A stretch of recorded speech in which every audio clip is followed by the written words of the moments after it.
এ কথা বলে শিয়ালটি মোরগের কাছে গেল। আর মোরগ শিয়ালকে দেখে ভীষণ ভয় পেতে লাগলো। আর শিয়ালটি মোরগকে বলল,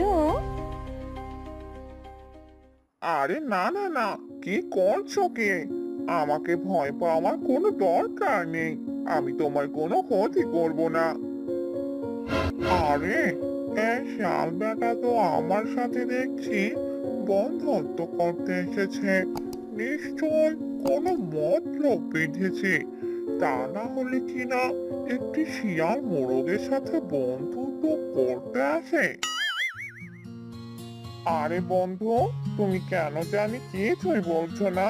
তুমি কি আমাকে বন্ধু বানাবে না? আমি সত্যি বলছি, আমার এই জঙ্গলে কোনো বন্ধু নেই। আর আমি তোমাকে দেখতে পেলাম। আরে না না, কি যে বলছো